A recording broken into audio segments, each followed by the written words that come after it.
that Right. asking it shall be done, right? What power? Do you want to start, Mom, or should I introduce you? I shall start. First of all, I am Jane Moss, a member of the board, a founding member of the board of the Unfunded List. And of course, my claim to fame in this context is I'm the mother of the founder. In my own— Best one I've ever had. Oh, well, thanks. And you're my favorite son. Actually, favorite child, right? Only child. But, well, if you were to count cats, I don't think I'm. That's true, right? Would I still be your favorite child if you count all the? It's close. It's close. Any event, in my own professional life, I was a professor of French, Francophone, and Women's Studies for 42 years, because I'm very old. You can see my pandemic project is letting my hair grow gray. But I taught at Colby College in Maine and then at Duke University, which is why I'm in North Carolina now.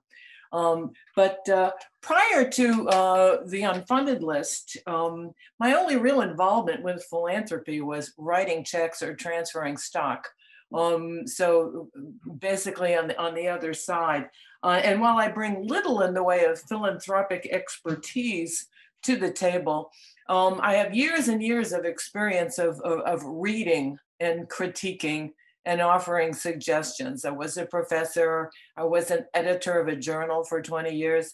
And of course, I do a lot of promotion and tenure reviews and all of those things. So I have experience critiquing and I hope offering good suggestions.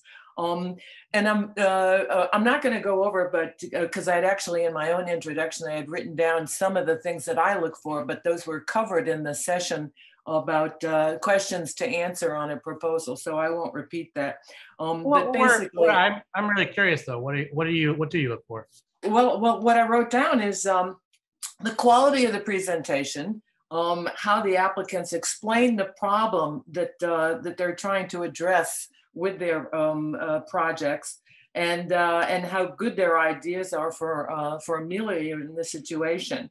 And that the other thing I think I add, and this may go to what Toby, the Symprints experience has been, is that as a non-expert, you know, I read something like a grant, somebody making grants might read it. In other words, I don't know really what you're doing, what you're talking about. I want you to explain it to me fully so that I can understand it. So, you know, I'd like to think of myself as maybe not an expert, but I'm not stupid. So if I do say so myself, right?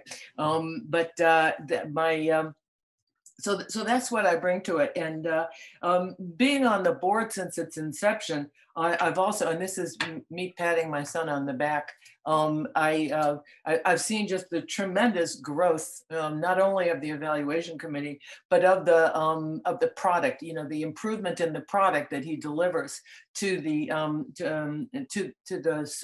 applicants. It went from like a couple pages to these very professional looking 70-page reports that he distributes.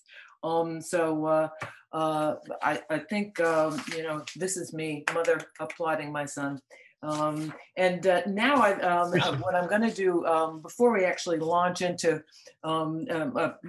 individual sort of discussions of how each of the three organizations nonprofits has used the critiques and the evaluations to improve their or rethink or improve their proposals from year to year. So I'm going to ask everybody, the three participants, to briefly explain, because not everybody knows you know, what your organizations do. So we'll start with Toby Norman from Symprints. Over there in the mother country, right? Hi, everyone. It's great to be here. So my name's Toby. I'm based over in Cambridge in the UK, although I spent about 20 years in the States. So foot on either side of the pond for a long time. For folks who I haven't had the pleasure of meeting yet, so my background's global public health. Was formerly a researcher studying maternal and child health, largely in developing countries, so sub-Saharan Africa and South Asia.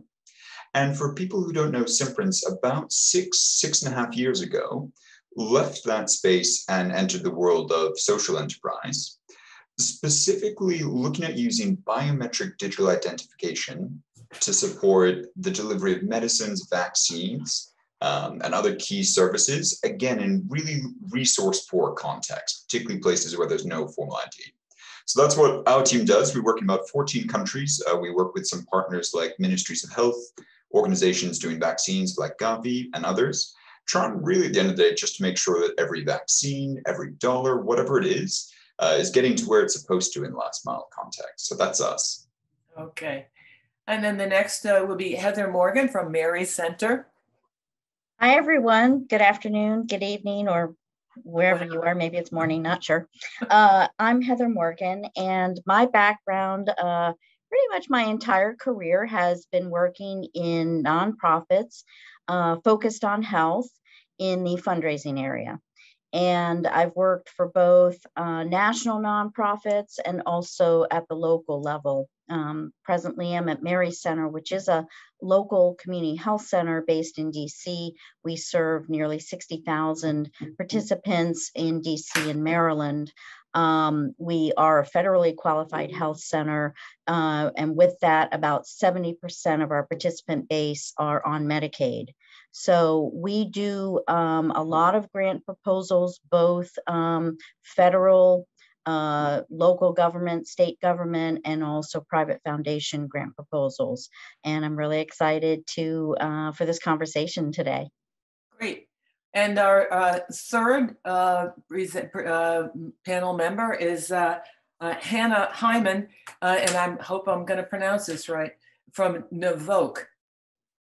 Yes, Hannah Hyman. I'm the foundation manager for Novok Foundation. Oh, Novok, sorry. All good.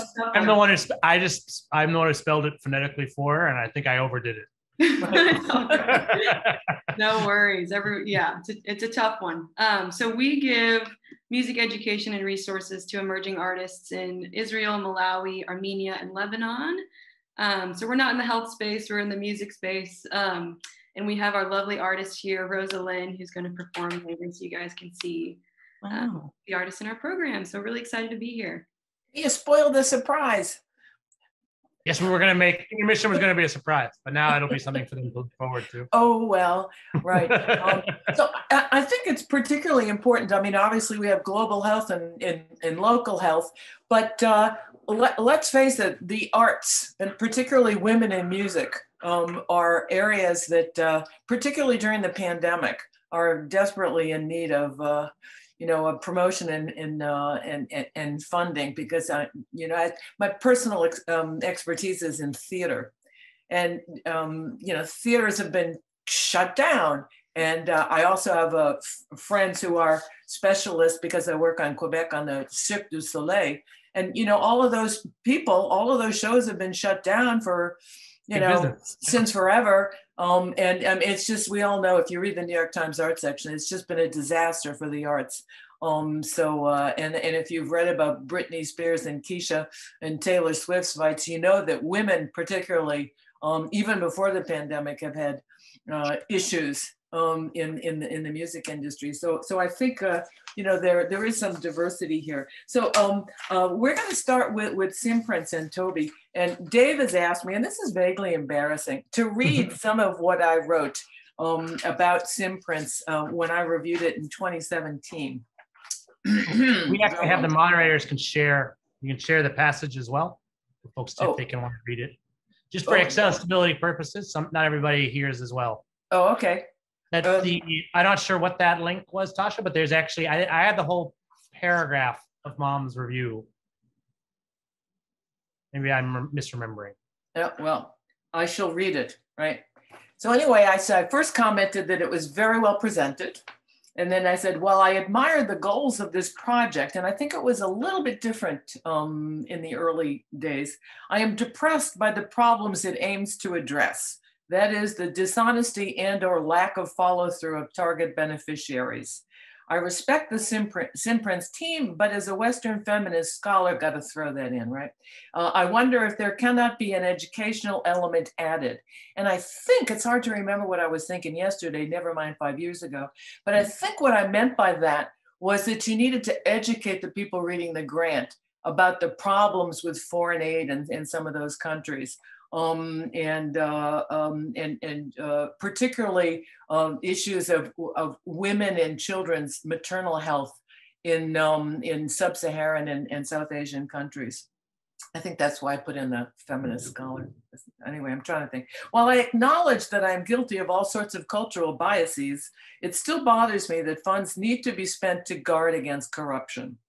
I am also concerned by the risks acknowledged by the Symposium team. And I think I was making reference, as we know, particularly in Pakistan, there have been, and I think in maybe Syria and Iraq, there have been attacks on health workers have been killed, ambushed and killed, trying to deliver vaccines. So I think that's what I was responding to.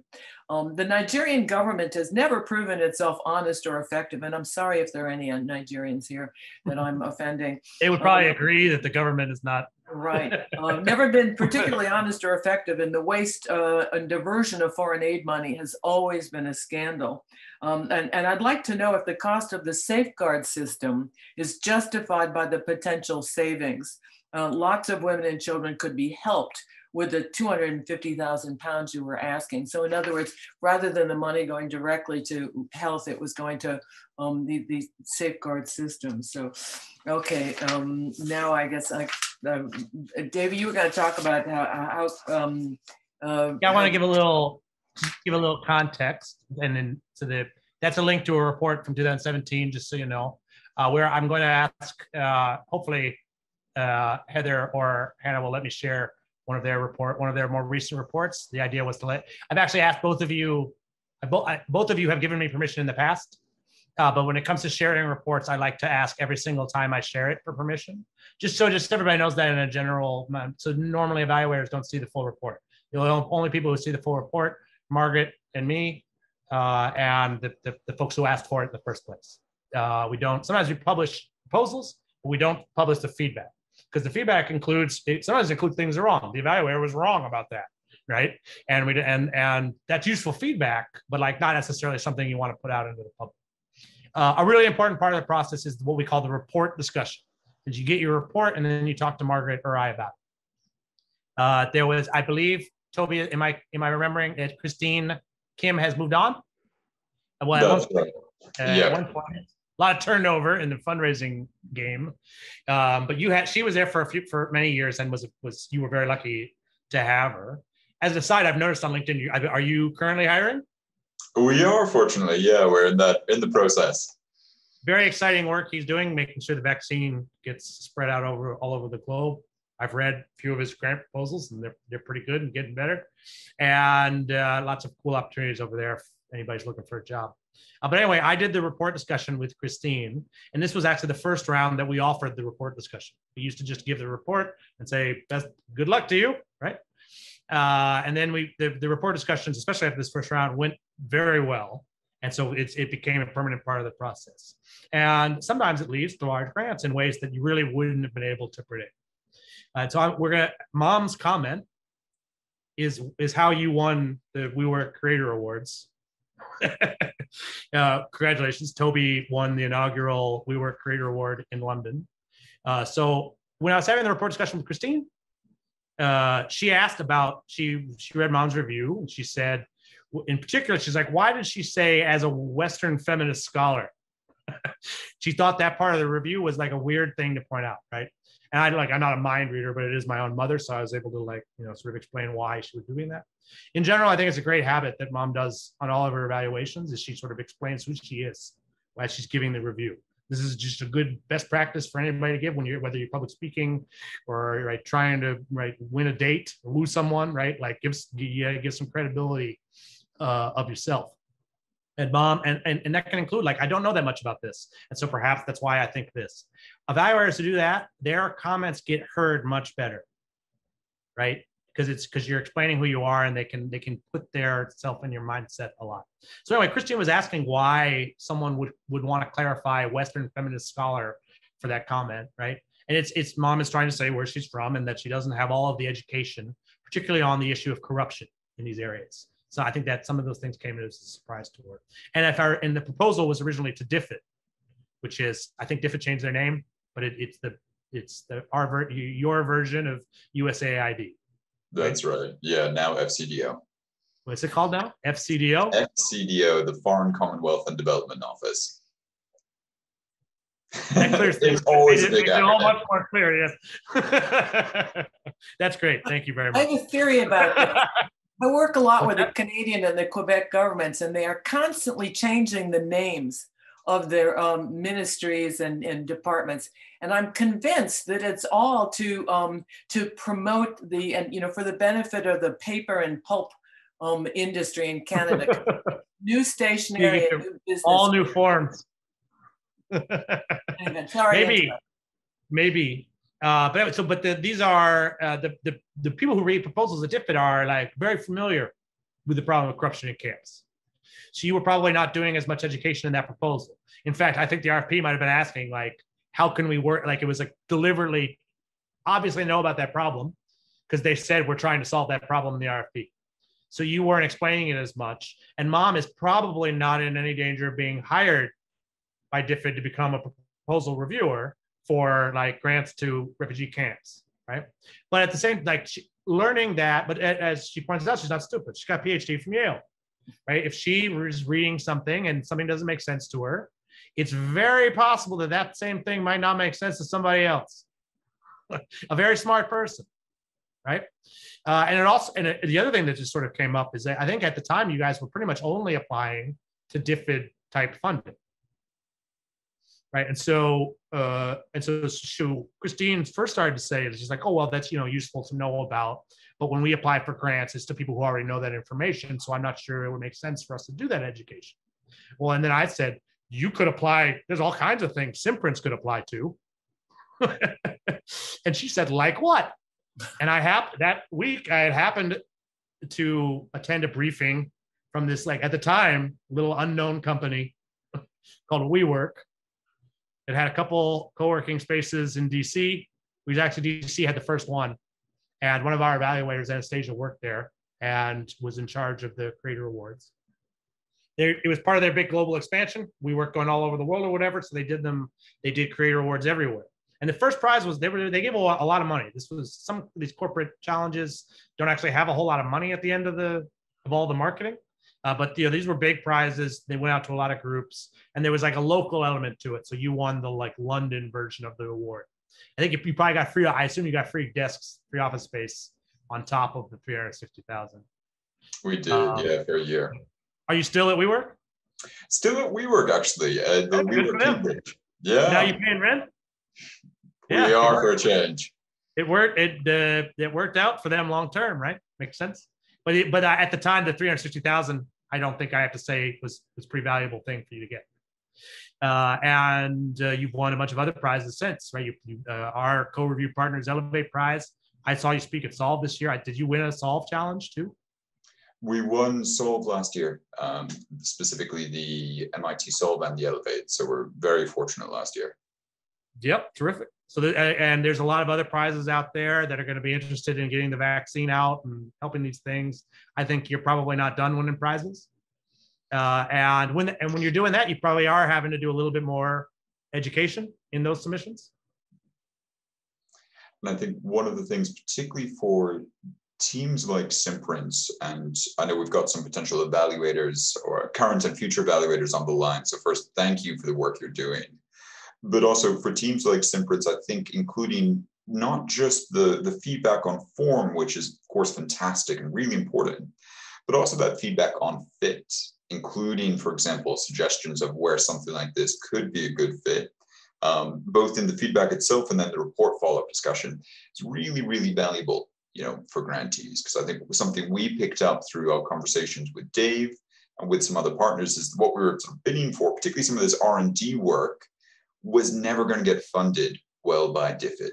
Some of the work we, for example, have done around child biometrics for vaccines and things actually was funded with a lot of support from prizes like MIT Solve, a lot of the WeWork Creator Award funding, a lot of the rest of that type of funding was a better fit. And we were fortunate we did pretty well in those places. So I think that feedback on not only the form, but also the fit was incredibly helpful to folks who are writing grants. There's much encouragement. If you see the opportunity with other partners, it made a big difference to our team.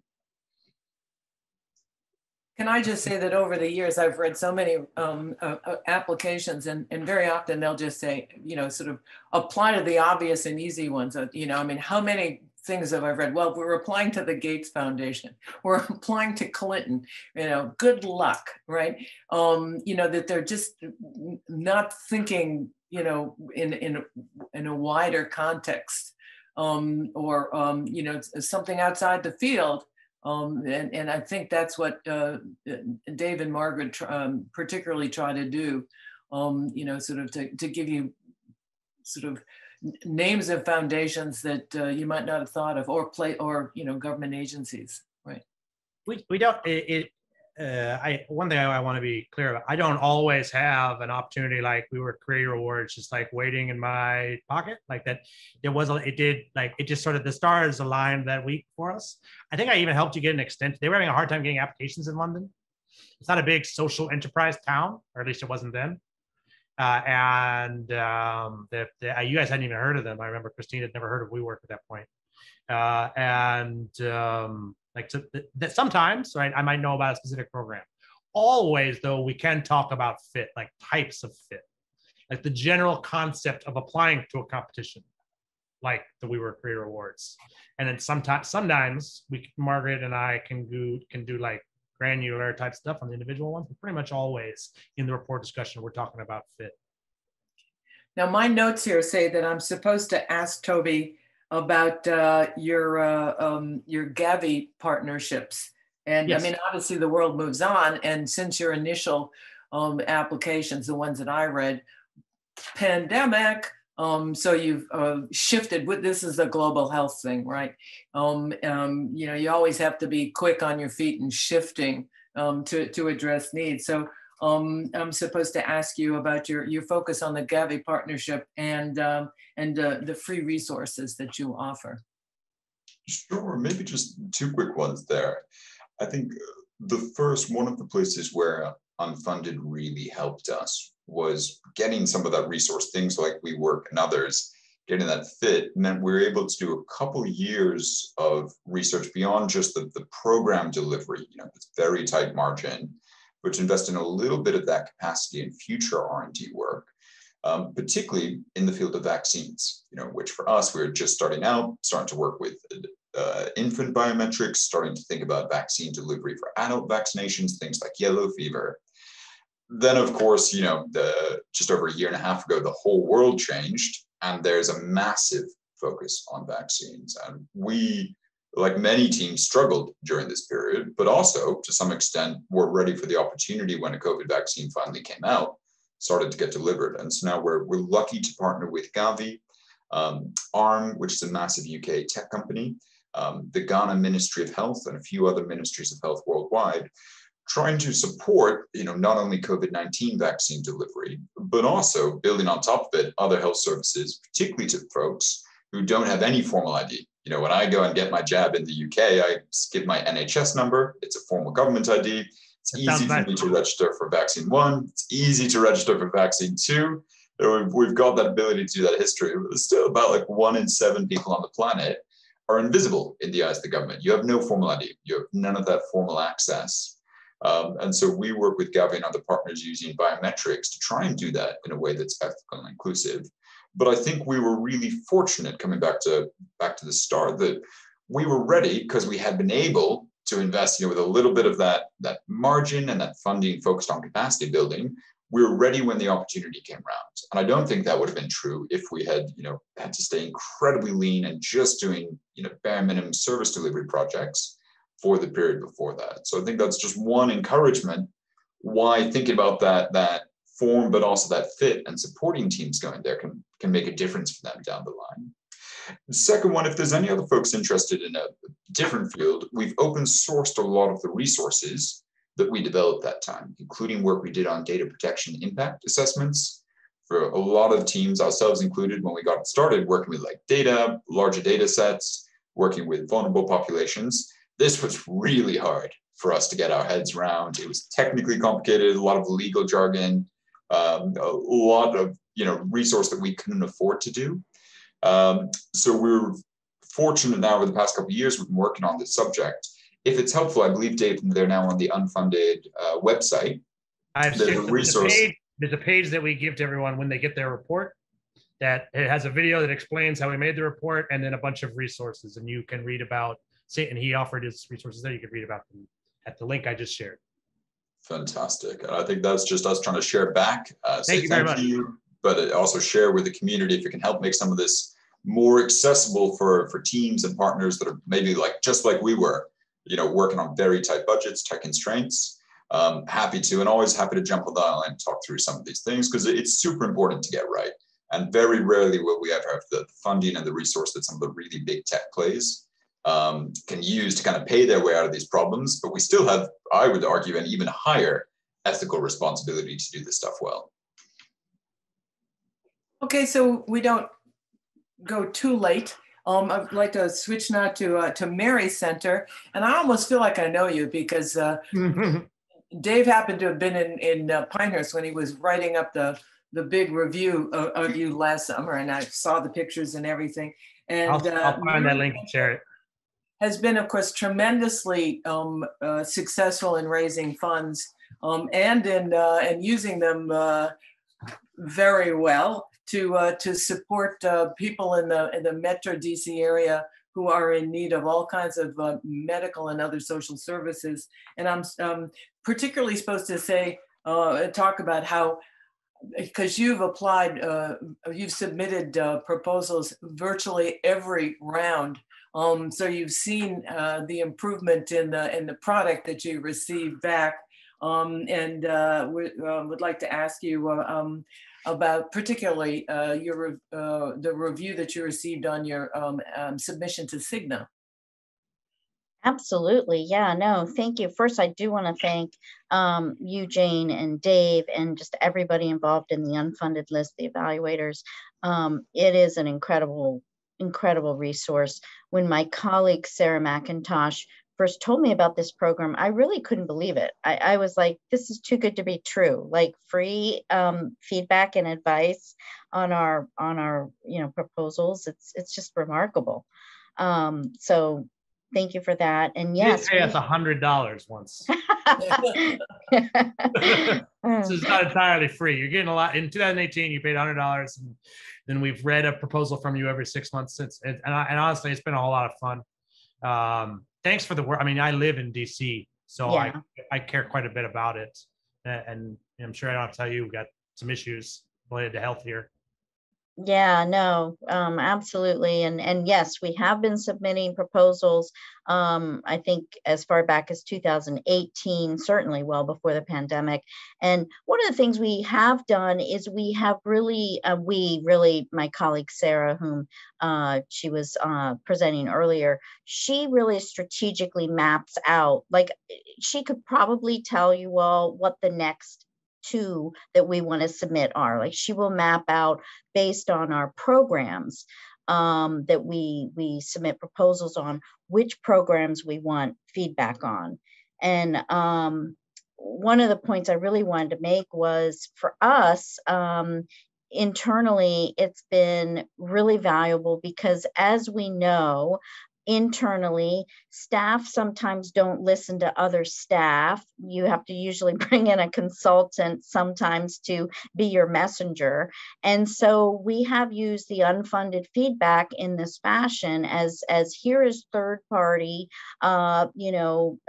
feedback, and people's, ears perk up at that. In terms of just the most recent proposal, but really all of them, I did want to add that to what others had said, that it really does help to have that fresh eye on how you were talking about not only the program, but the organization in general. And that has come back to us a few times that, you kind of lost me there, didn't, or the evaluator who does know Mary's Center will say, you guys left out a really, key point here. And it's like, wow, right, we forgot that. And then the third point I want to make in terms of the fresh eyes on proposals, it's great to have comments where things like, this is repetitive, you've already said that. You know, if we've read our proposal over and over and over, we actually forget if we've already said that a couple times. And even just having evaluators, you know, say, you might want to say it this way. It's like, wow, okay, that's great. We'll copy that, copy and paste. So yeah, those are definitely some key points I wanted to make in terms of how this process has been super helpful for us.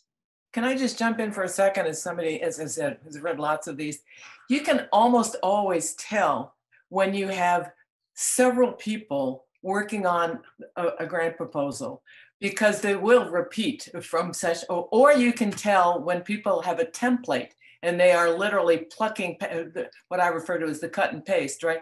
Plucking a paragraph here and sticking it in there. I mean, frankly, you need somebody to read the whole thing all together. And I know you're always working on deadlines and it's hard, but to read the whole thing, to sort of catch those, you know, the redundancy, the repetition, and, you know, I've even come across ones where they, you know, certain words were, you know, spelled differently in different sessions, you know, the British spelling. Sometimes it goes back and forth. That's when you can tell there was a team working on it, because it right, exactly. The British spelling goes back and forth sometimes. But yeah.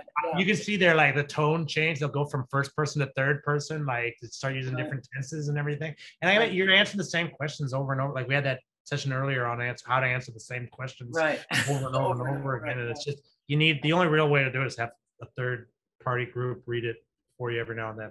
Right. Do you want to tell us about the Cigna? Yes, people want to hear about success stories all the time, Heather. It's what the number one thing they ask me is like, have any of them ever been funded? Yeah. No, great. So Cigna, we have been applying to Cigna for a couple years now. And yes, most recently we have been supported by Cigna, and on it, the feedback that we've received certainly played into that. The most recent proposal that we received funding for is related to our work in educating our participants about nutrition. And that's a very unfunded, no pun intended with the name of your organization, but, you know, it's not a very heavily funded area in terms of, or at least that we haven't had success with, is nutrition education. And so we were thrilled to be able to receive this funding.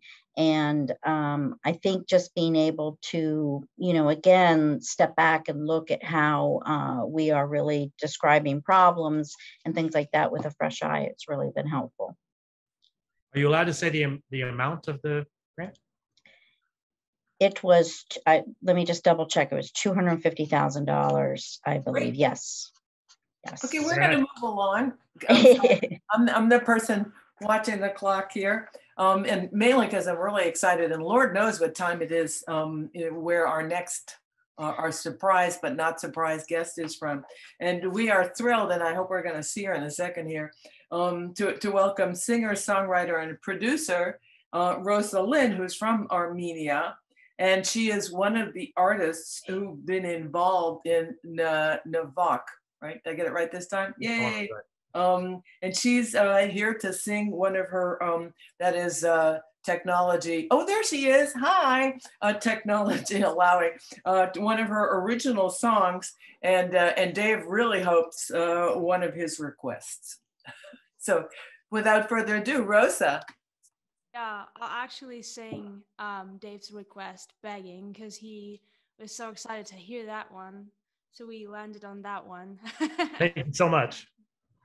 I thought this song would be appropriate for a conference about philanthropy. Put your loving hand out, baby. I'm begging you. I'm begging you. Put your loving hand out, baby. I'm begging you. Put your loving hand out, darling. Riding high when I was king, I pleaded hard and fast 'cause I had everything. I walked away, you want me then. So anytime I need you, let me go. Anytime I feed you, get me no. Anytime I see you, let me know. But I plant that seed, just let me grow. I'm on my knees cause I'm begging, cause I don't wanna lose you all. Hey, hey, ra-ta-ta-ties. I'm begging, begging you. Put your loving hand out, baby. I'm begging, begging you. Put your loving hand out. Oh, I need you to understand. Tried so hard to be a man, the kind of man you want in the end. Then can I begin to live again? No, I'm begging you. Put your loving hand out, baby. I'm begging you. Oh, yeah. Put your loving hand out, darling. I'm begging you. Put your loving hand out, baby. I'm begging you.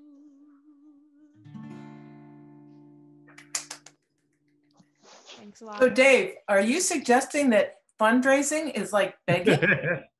Not when it's done well, but sometimes it can seem that way sometimes. Thank you very much. That's the first time anyway. I've made a lot of requests for songs and no one ever actually played them. So usually it's Freebird I'm asking for, but thank you very much. That was really cool. I always really love that song, and I like. And that's so exciting that you sing in English. Yeah, Can you sing it in English too? Pardon me? You sing in Russian as well, right? Yeah, I write in Russian, Armenian, and English. So you're going to do an original as well? If you want me to, yeah, if you have time. Yes, please. All right.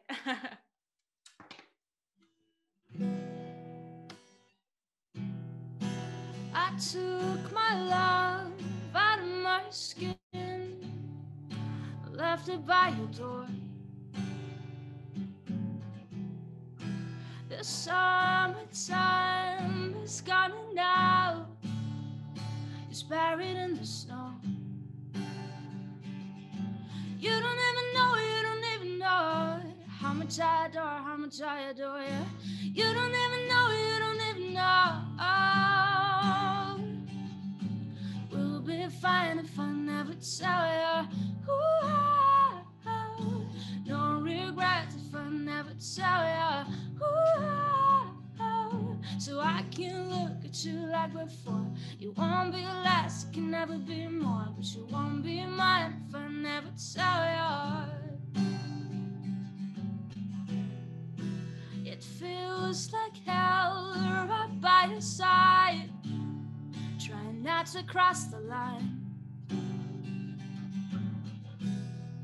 But I'll drive right through the traffic lights if you give me a sign. You don't even know how much I adore you. You don't even know.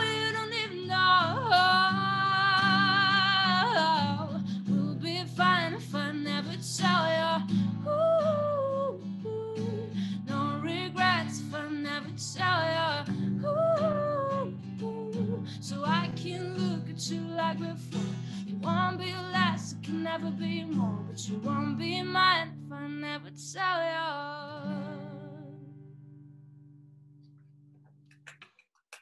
Thank you so much, Rosa. High vocal bridge because my parents are.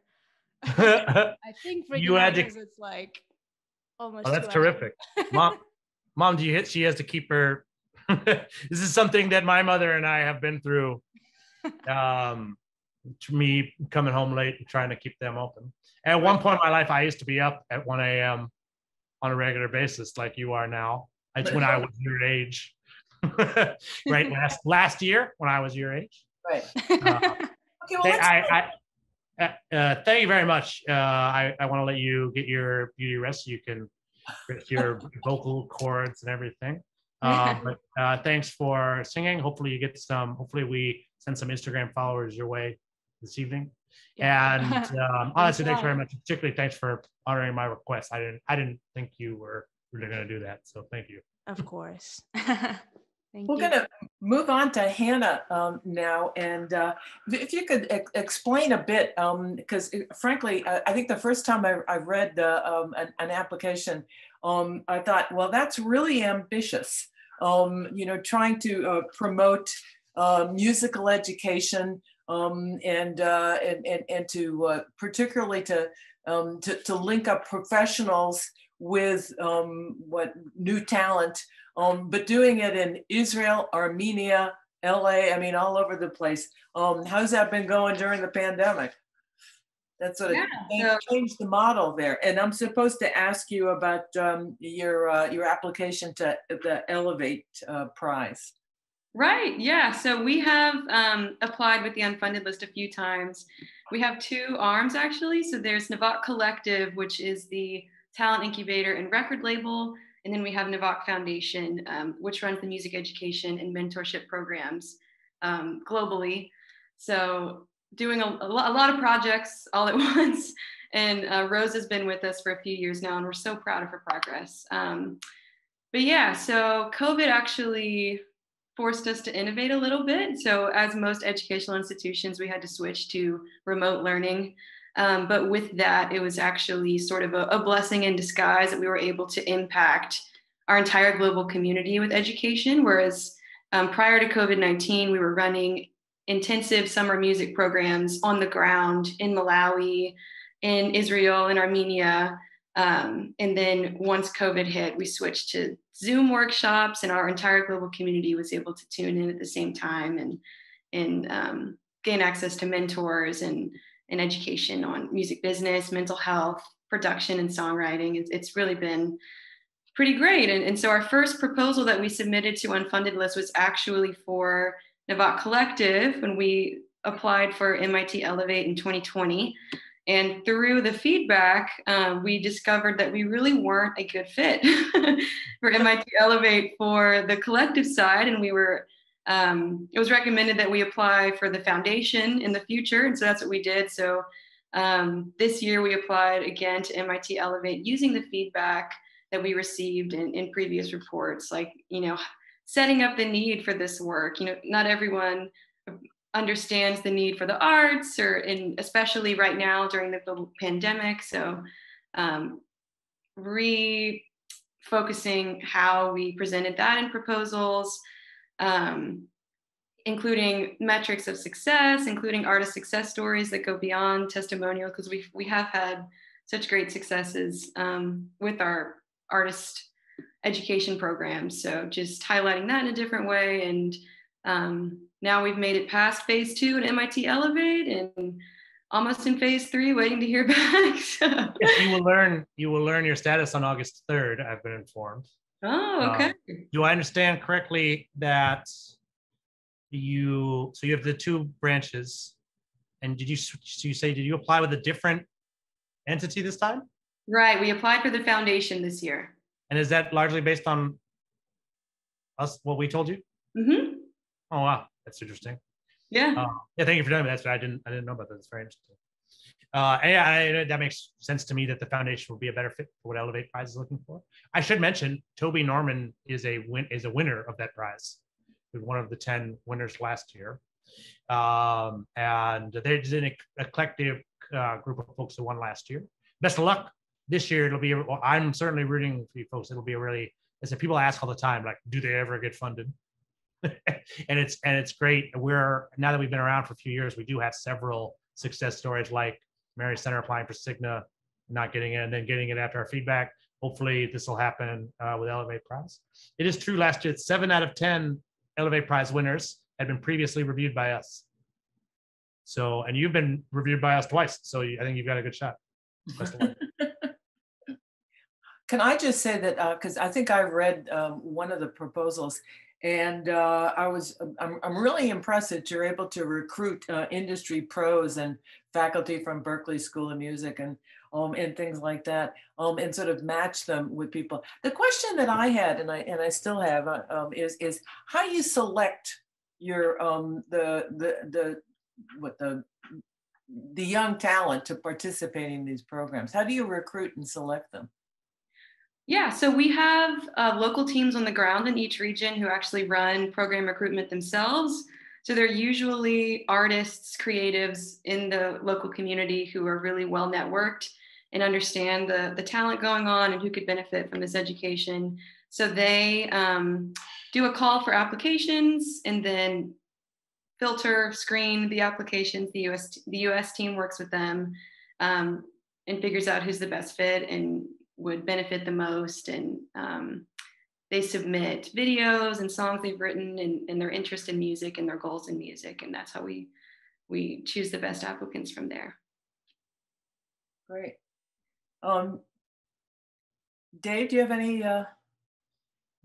I would hope some of the evaluators have questions. I know they often do. Particularly, some of the folks have evaluators. So please, if you're, feel free to chat in a question. And if it's complicated, we can turn your mic on. But also, it's feedback on the feedback. Is there anything that Mom didn't ask or we haven't had a chance to discuss that you think would be useful for us to know? No?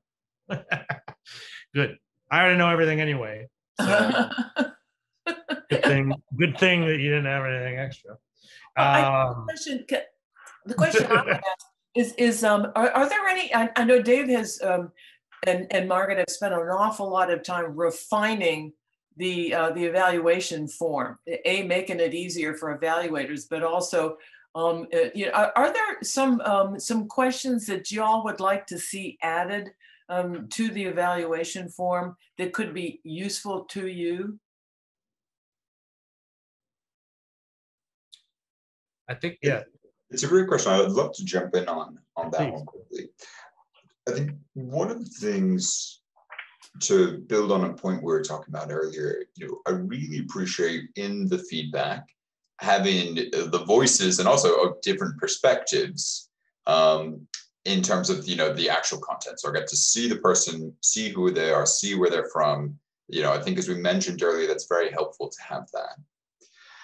I would, and I don't know if this would be possible to, I think it would be fantastic to include with it a section about really on that fit question, recommendations or suggestions about where this type of application could fit well. Because something I think we've learned on our entrepreneurship journey that I did not know when we started this, it was really helpful, is just the real breadth of how different types of application styles change so much funder to funder. I had no idea the difference between what it would take to write like a deeply academic grant for something like USAID, so the US's foreign development arm, DIV, the Development Innovations, or Innovate UK, which is sort of like a British equivalent.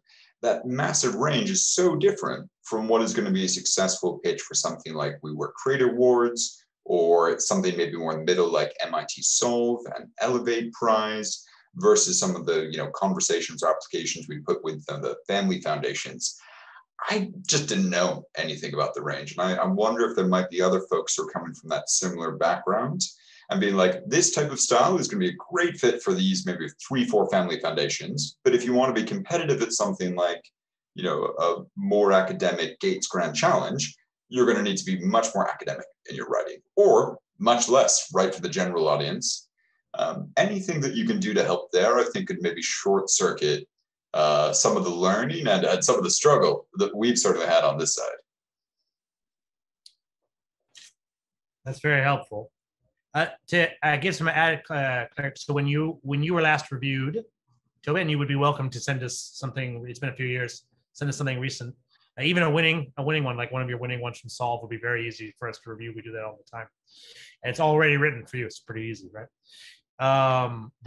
So we now have, and I think I've given some links so that there should be, we'll share Navox. I have a really hard time with that vowel sound because I'm very American.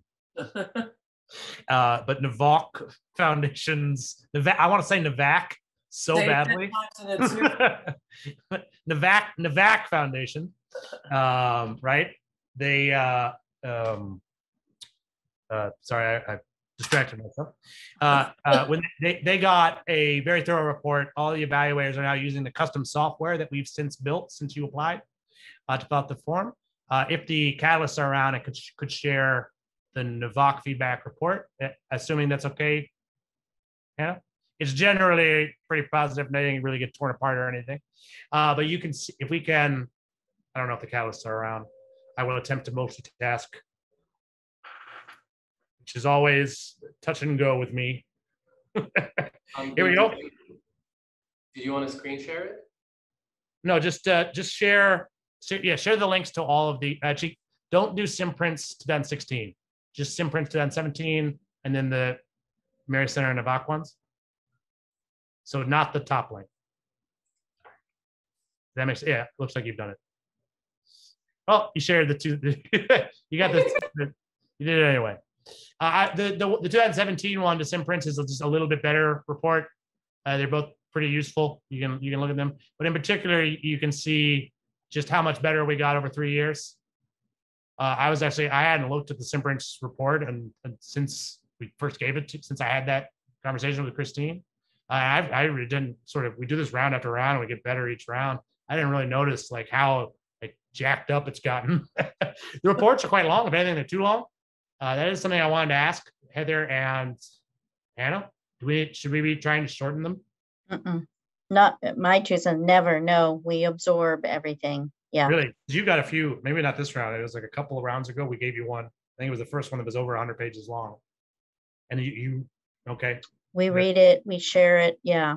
Yep. You can make them longer. We've got some verbose evaluators and they're in the crowd. You know who you are. I think that's really good feedback for you. The folks that are writing long comments, please continue to write long comments. Don't worry that the comments are too long. We don't have a character limit in our custom software. Write as much as you want. Heather's nodding her head vigorously because she wants to read the full thing. That is something I do hear from evaluators. They're like, I try to keep it short and sweet, right? Because that is kind of the name of the game, and like everything else, right? Like you're on Twitter, you got to do that. We write in 5-paragraph essay form here at Unfunded, if possible, right? Because ultimately you're going to have to write grant proposals. So hopefully you're willing to put some time into reading, reading all this. But yeah, hopefully it's helpful for the evaluators to see how far the reports have come. And also, Toby, you give you an idea of what you can expect if you were to resubmit to us. I saw, I think, a question from Sue a little while back. Yeah, she wrote what feedback did orgs want? They did not get. Oh, so is there anything, any three of you, is there anything that you thought you would get from us when you applied that you did not?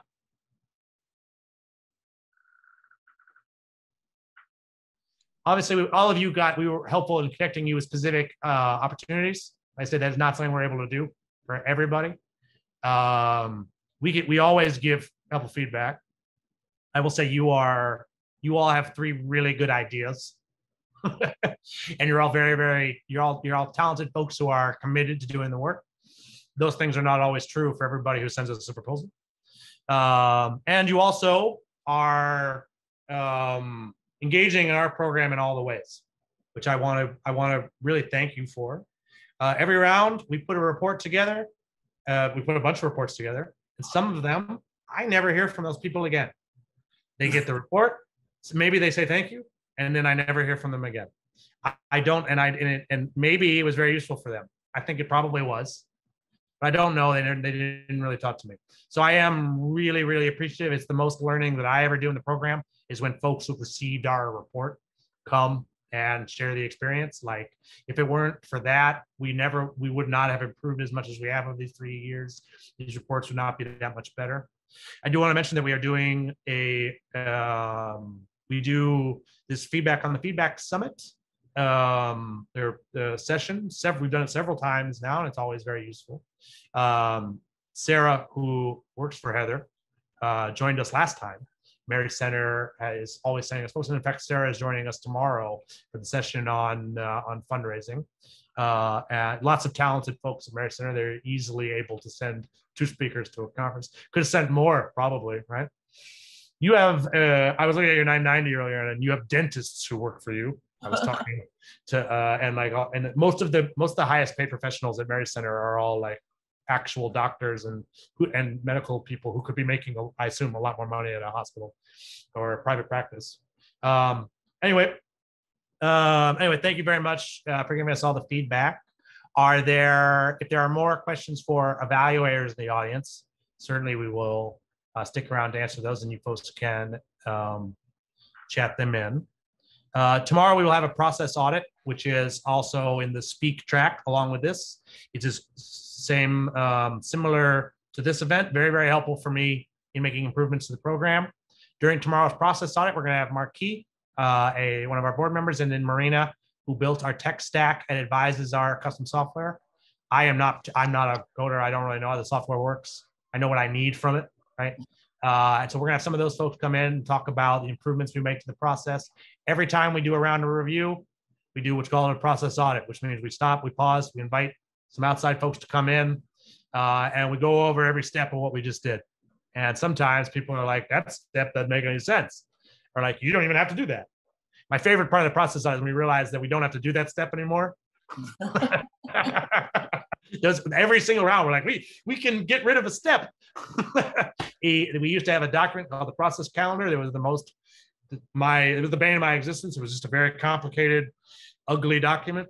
You'll see tomorrow it has become very, very elegant, and that is entirely because of feedback on the feedback that we receive from you folks. And then also during the process audit tomorrow, that's a real opportunity for evaluators to like really question us.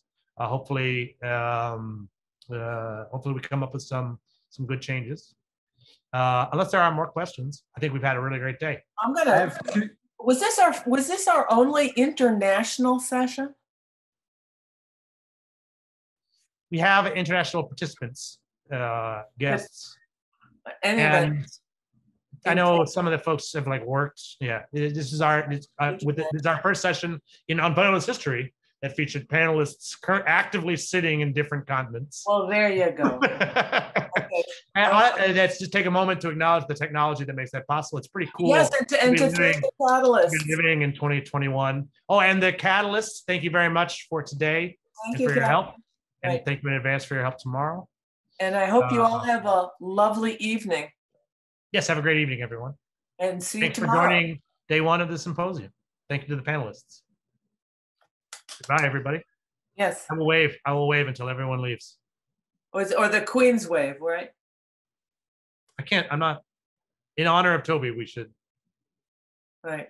Queen wave everyone out. I'm not good. You're much better at it than me. They teach you that at Wellesley? Did they teach you how to wave at Wellesley? They taught you how to sit in a chair. I know. Well. Good night.